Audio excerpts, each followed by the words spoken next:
बृहस्पति बार व्रत कथा। बृहस्पति देव की कथा आप जरूर सुने। बृहस्पति देव आपके सारे मनोकामना पूरा कर देंगे। बृहस्पति देव तो सारे भक्तों को दुख दूर कर देते हैं। बृहस्पति देव तो अपना भक्तों को कभी दुख तकलीफ में नहीं देख सकते हैं।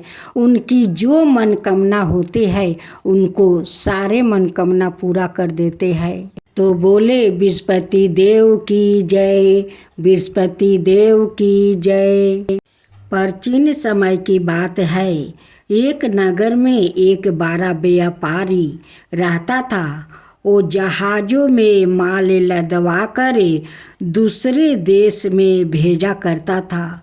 वो जिस प्रकार अधिक धन कमाता था उसी प्रकार जी खोलकर दान भी करता था। परंतु उसकी पत्नी अत्यंत कंजूस थी। वो किसी को एक दमड़ी भी नहीं देने देती थी, नहीं खुद दान पुण्य करती थी और नहीं अपना पति को दान करने देती थी।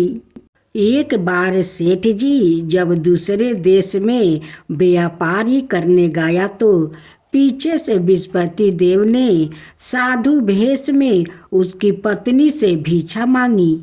व्यापारी की पत्नी बृहस्पति देव से बोली, हे साधु महाराज, मैं इस दान और पुण्य से तंग आ गई हूँ। आप कोई ऐसा उपाय बताइए जिससे मेरा सारा धन नष्ट हो जाए और मैं आराम से रह सकूं। मैं यह धन लुटाता हुआ नहीं देख सकती। मेरा पति बात नहीं सुनता है, वो धन सारा लुटा देता है। तो ऐसा धन को मैं क्या करूं? इससे तो अच्छा होगा कि मेरा धन नष्ट हो जाए, नहीं रहेगा धन और नहीं मेरा पति धन लुटाएगा। बृहस्पति देव ने कहा, हे देवी, तुम बड़ी विचित्र हो। संतान और धन से कोई दुखी होता है। अगर अधिक धन है तो इसे शुभ कार्य में लगाओ, कुंवारी कन्याओं का विवाह करवाओ, विद्यालय और बाग बगीचा का निर्माण करवाओ। ऐसे पूर्ण कार्य करने से तुम्हारा लोक परलोक सतर्क हो सकता है। परंतु साधु की इन बातों से व्यापारी की पत्नी को खुशी नहीं हुई। उसने कहा, मुझे ऐसे धन की आवश्यकता नहीं है जिसे मैं दान दूं। तब बृहस्पति देव बोले, यदि तुम्हारी ऐसी इच्छा है तो तुम एक उपाय करना।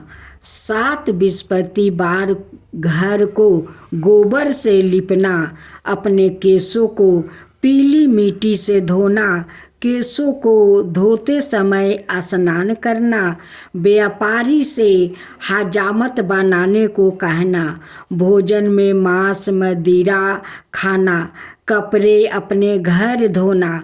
ऐसे करने से तुम्हारा सारा धन नष्ट हो जाएगा। इतना कहकर बृहस्पति देव अंतर्ध्यान हो गए। व्यापारी की पत्नी ने बृहस्पति देव के कहे अनुसार 7 बृहस्पतिवार वैसे ही करने का निश्चय किया। केवल 3 बृहस्पतिवार बीते थे कि उसकी समस्त धन संपत्ति नष्ट हो गई और वो परलोक सिधार गई। जब व्यापारी वापस आया तो उसने देखा कि उसका सब कुछ नष्ट हो चुका है। उस व्यापारी ने अपनी पुत्री को संताना दी और दूसरे नगर में जाकर बस गया। वहाँ वो जंगल से लकड़ी काट कर लाता और शहर में बेचता। इस तरह वो अपनी जीवन व्यतीत करने लगा। एक दिन उसकी पुत्री ने दही खाने की इच्छा प्रकट की, लेकिन व्यापारी के पास दही खरीदने के पैसा नहीं था। वो अपनी पुत्री को आश्वासन देकर जंगल में लकड़ी काटने चला गया। वहाँ एक वृक्ष के नीचे बैठा अपनी पूरब दशा पर विचार कर रोने लगा। उस दिन बृहस्पतिवार था। तब वहाँ बृहस्पति देव साधु के भेष में सेठ के पास आए और बोले, हे मनुष्य, तू इस जंगल में किस चिंता में बैठा है? तब व्यापारी बोला, हे महाराज, आप सब कुछ जानते हैं। इतना कहकर व्यापारी अपनी कहानी सुना कर रो पड़ा। बृहस्पति देव बोले, देखो बेटा, तुम्हारी पत्नी ने बृहस्पति देव का अपमान किया था, इसी कारण तुम्हारा यह हाल हुआ है। लेकिन अब तुम किसी प्रकार की चिंता मत करो।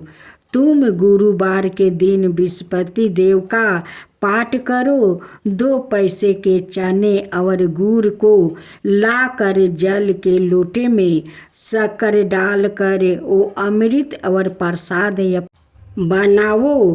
अपने परिवार के सदस्यों और साथी सुनने वालों में बांट दो। सवाए भी प्रसाद और चना मृत लो। भगवान तुम्हारा अवश्य कल्याण करेंगे।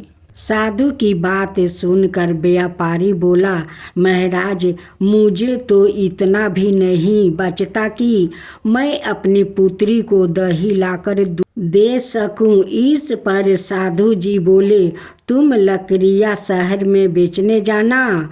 तुम्हें लकड़ियाँ के दाम पहले से चौगुने मिलेंगे, जिससे तुम्हारे सारे कार्य सिद्ध हो जाएंगे। उसने लकड़ियाँ काटी और शहर में बेचने के लिए चल पड़ा। उसकी लकड़ियाँ अच्छे दाम में बिक गई, जिससे उसने अपनी पुत्री के लिए दही ली और गुरुवार की कथा हेतु चना गुड़ लेकर कथा की और प्रसाद बांट कर सवाए भी खाया। उसी दिन से उसकी सभी कठिनाइयाँ दूर होने लगी, परंतु अगले बृहस्पतिवार को वो कथा कराना भूल गया। अगले दिन वहाँ के राजा ने एक बड़े यज्ञ का आयोजन करे पूरा नगर के लोगों के लिए भोजन का आयोजन किया। राजा की आज्ञा अनुसार पूरा नगर राजा के महल में भोजन करने गया, लेकिन व्यापारी और उसकी पुत्री तनिक विलंब से पहुँचे। अंत उन दोनों को राजा ने महल में ले जाकर भोजन करवाया। जब वो दोनों लौट कर आए तब रानी ने देखा कि उसकी खूंटी पर टंगा हार गायब है। रानी को व्यापारी और उसकी पुत्री पर संदेह हुआ कि उसका हार उन दोनों ने ही चुराया है।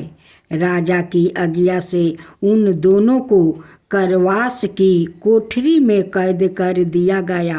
कैद में पड़कर दोनों अत्यंत दुखी हुआ। वहाँ उन्होंने बृहस्पति देवता का स्मरण किया।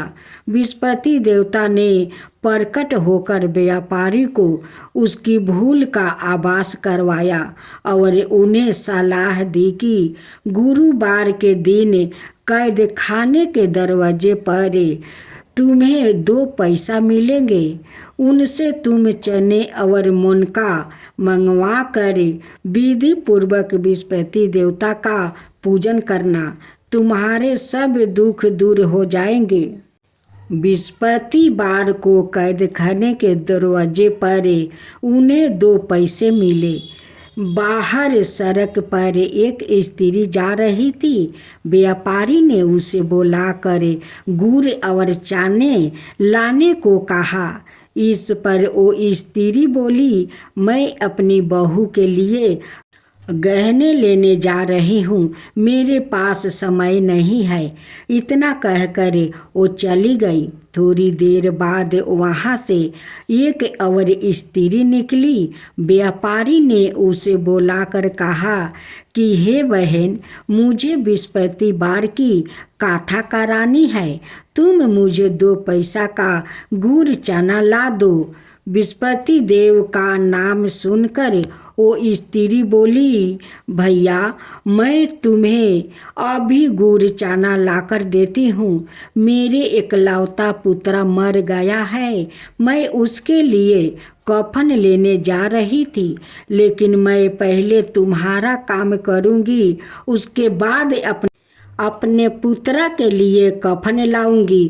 वो स्त्री बाजार से व्यापारी के लिए गुड़ चाना ले आई और सवाए भी बृहस्पति देव की गाथा सुनी। गाथा के समाप्त होने पर वो स्त्री कफन लेकर अपने घर गई। घर पर लोग उसके पुत्र की लाश को राम राम सत्य है कहते हुए शमशान ले जाने की तैयारी कर रहे थे। स्त्री बोली, मुझे अपने बेटे का मुख देख लेने दो। अपने पुत्र का मुख देख कर उस स्त्री ने उसके मुंह में प्रसाद और चनामृत डाल दिया। प्रसाद और चनामृत के प्रभाव से वो पुनर्जीवित हो गया। पहली स्त्री जिसने बृहस्पति देव का निरादर किया था, वो जब अपने पुत्र के विवाह हेतु पुत्र वधू के लिए गहने लेकर लौटी और जैसे ही उसका पुत्र घोड़ी पर बैठकर निकला, वैसे ही घोड़ी ने ऐसी उछाल मारी कि वो घोड़ी से गिरकर मर गया। यह देख स्त्री रो रो कर बृहस्पति देव से क्षमा याचना करने लगी। उस स्त्री की याचना से बृहस्पति देव साधु भेष में वहाँ पहुँचकर कहने लगे, देवी तुम्हें अधिक विलाप करने की आवश्यकता नहीं है। यह बृहस्पति देव का अनादर करने के कारण हुआ है। तुम वापस जाकर मेरे भक्त से क्षमा मांगकर गाथा सुनो, तब ही तुम्हारी मनोकामना पूर्ण होगी। जेल में जाकर उस स्त्री ने व्यापारी से माफ़ी मांगी और गाथा सुनी। गाथा के उपरांत वो प्रसाद और चनामृत लेकर अपने घर वापस गई। घर आकर उसने चनामृत अपने मृत्यु पुत्र के मुख में डाल दिया। चनामृत के प्रभाव से उसका पुत्र भी जीवित हो उठा। उसी रात बृहस्पति देव राजा के सपने में आए और बोले, हे राजन, तूने जिस व्यापारी और उसके पुत्री को जेल में कैद कर रखा है वो बिल्कुल निर्दोष है। तुम्हारी रानी का हार वही खूंटी पर टंगा है। दिन निकला तो राजा रानी ने हार खूंटी पर लटका हुआ देखा। राजा ने उस व्यापारी और उसकी पुत्री को रिहा कर दिया और उन्हें आधा राज्य देकर उसकी पुत्री का विवाह उचित कुल में करवा कर दहेज में हीरे जवाहरात दिया। हे बृहस्पति देव, जैसे आपने उस व्यापारी पर कृपा किया वैसा ही सबका ऊपर कृपा कीजिए। जो आपका गाथा कहे, जो हुंकार भरे, उन सब का ऊपर कृपा करना है बृहस्पति देव। बृहस्पति देव की जय हो, बृहस्पति देव की जय हो।